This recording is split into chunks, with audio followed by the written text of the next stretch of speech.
Good morning, everybody. And yes, it's Friday, so roundup time.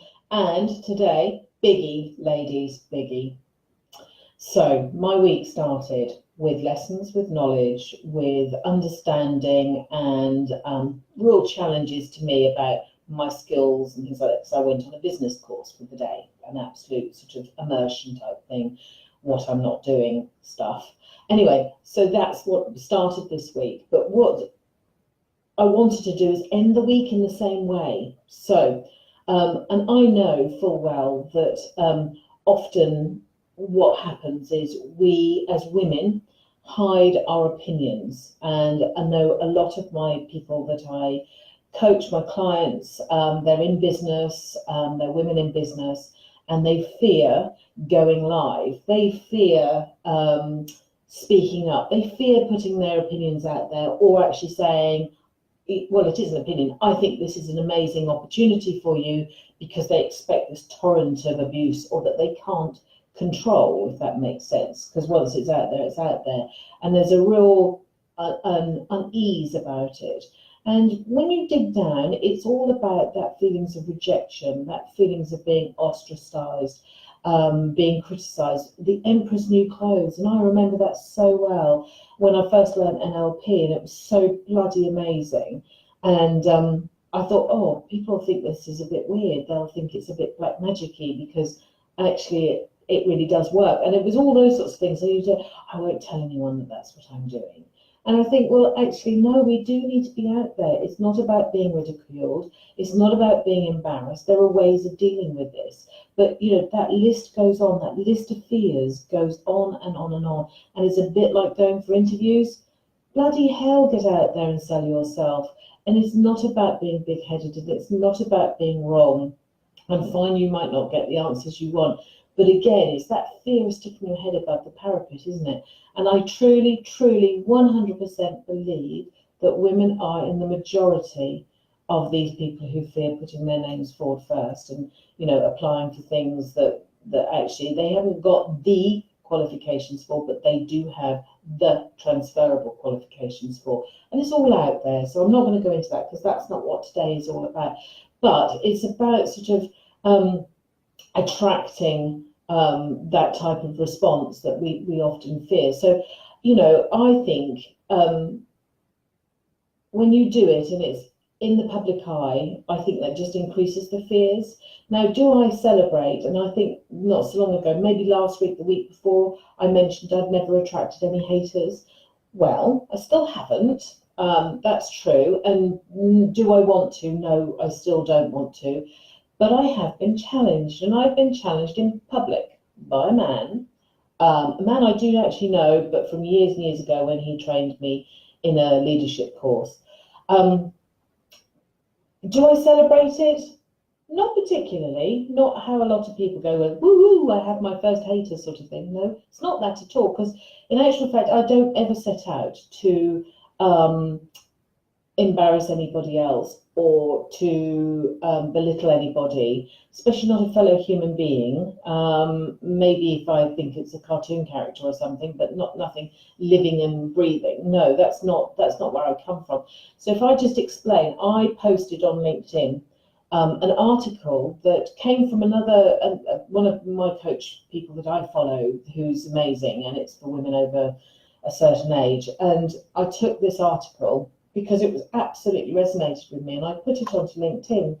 And I said about celebrating being a woman. You know, that was it, straightforward. I celebrate being a woman, and you get the early years of all sort of like, you know, the fun, the glitz, the glamour, and all the rest of it that we all do. And then you get to my age, and actually, hey fellas, look, this article's saying, actually, you've still got life in you. You've still got another bite of the cherry. Well, actually, a man took offence to this article, which is really straightforward. Good morning, Bev. Thank you for joining. This man took slight offence to this article and said that it was verging on sexist and misandry. I think I've pronounced that right. There's true hatred of men.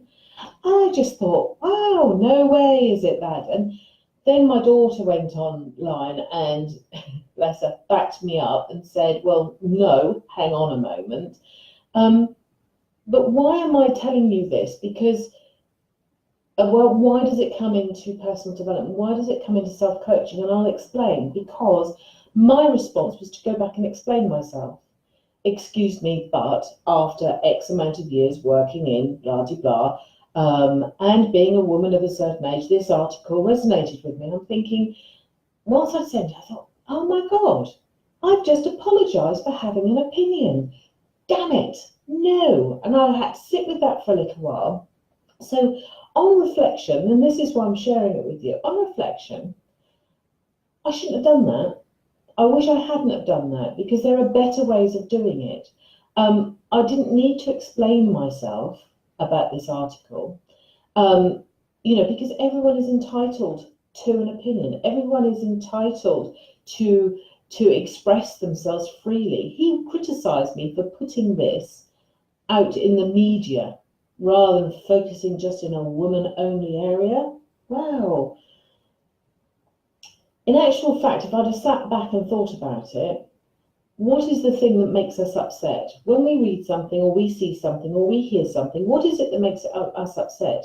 It's when someone else's opinion actually clashes with our values, our deepest beliefs, our values. And on reflection, that's exactly what I had done. With this article, in actual fact, his response was his hurt about his values being knocked, his values of being a man who was caring and sharing and this, that, and the other. And he put it all on there that men are more than capable of doing this. But he'd missed the point. He'd absolutely missed the point. But he was right in the way that men are like that. Absolutely. So why was I explaining myself? He asked me for my thoughts, and I just went straight for that rather than pausing and thinking about it. So to me, I had hit with that article, or the words in there, he had interpreted that and actually attached that to some of his limiting beliefs. Maybe there'd been a criticism in his life, in his world, where he had been told that he was too emotional, because in one of his comments he said, and this is not me being over emotional. Maybe somewhere in his lifeline or in his world, he had been criticised for that, or being too emotional, or too this. I don't know.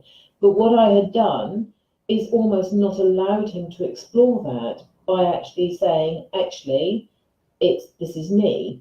Will I continue to express those opinions about women and about people I have more in common with?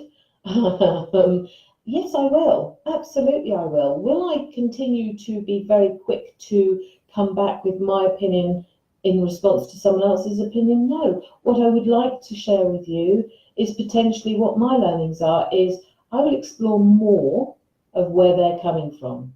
More about, not my thoughts, but more about, I'm interested to know in what way this is sexist, this is this, that, and the other. Because when you reread that article, which it made me do, I reread it, and it's written by a man. The whole thing was written by a man. I didn't even say that.